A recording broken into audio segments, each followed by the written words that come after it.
పెద్దపల్లి వేదికగా ప్రతిపక్షాలపై సీఎం రేవంత్ నిప్పులు చెరిగారు. 10 ఏళ్లు పాలించిన వాళ్లు 10 నెలలు కూడా ఓపిక పట్టకుండా విమర్శలు చేస్తున్నారంటూ మండిపడ్డారు. ఇక బీజేపీ నేతలకు కూడా సవాల్ విసిరారు.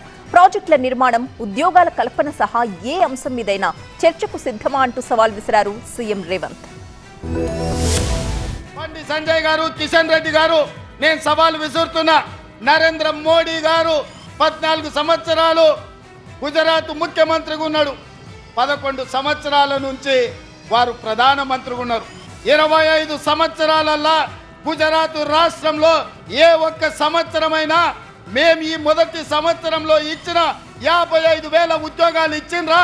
నేను సవాలు విసురుతున్న, చర్చకు సిద్ధమా?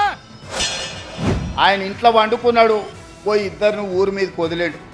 ఊర్లలో అప్పుడప్పుడు బయలుదేయడానికి మైసమ్మకు మనం ఇడిచిపెడుతుంటాం, తెలుసు కదా. గ్రామాలలో మనం మైసమ్మకి ఇడిచిపెడుతుంటాం పోతులను. అవి ఊరి మీద పడతాయి, మేస్తాయి, ఎక్కడ పడితే అక్కడ తిరుగుతాయి. అచ్చం అట్లనే మాట్లాడుతున్నారు ఇద్దరు, అచ్చోసిన ఆంబోతుల్లాగా. ఏం మాట్లాడుతున్నారో వాళ్ళకి తెలుస్తలే. 10 ఏళ్ళు వాళ్ళు చేసింది ఏంది, 10 నెలల మనం చేసింది ఏందో చర్చ చేద్దామంటే రాళ్ళు ఇసురుతారు, పోయి చెట్లలో దాచుకుంటారు. రావాయి అనంటే ఇక చూసినావా, నన్ను గిల్లుతున్నాడు, గిచ్చుతున్నాడు అని అంటారు ఇద్దరు. ఏందా మీ బాధ, మీ దుఃఖము ఏంది తండ్రి కొడుకు అల్లుడు చూడుండ్రి.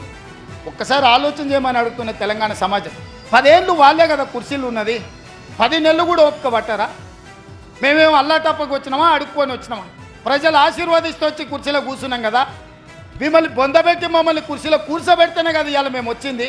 అప్పుడే దిగిపో అని అంటే ఏంది ఇది?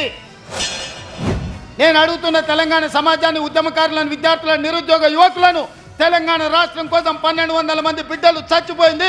ఒక కుటుంబంలో ఒక ముఖ్యమంత్రిని, ఒక మంత్రిని, ఒక ఆర్థిక మంత్రిని, ఓ రాజ్యసభ, ఓ లోక్సభ, ఓ ఎమ్మెల్సీ, వాళ్ళ చుట్టపోళ్ళందరికీ ఉద్యోగాల కోసం ఈ పిల్లలు ఆత్మ బలిదానాలు చేసుకున్నారా? లేకపోతే తెలంగాణ రైతాంగానికి గిట్టుబాటు ధర ఉండాలి, బోనస్ ఉండాలి అని తెలంగాణ సాధించుకున్నారా? ఆలోచన చేయండి.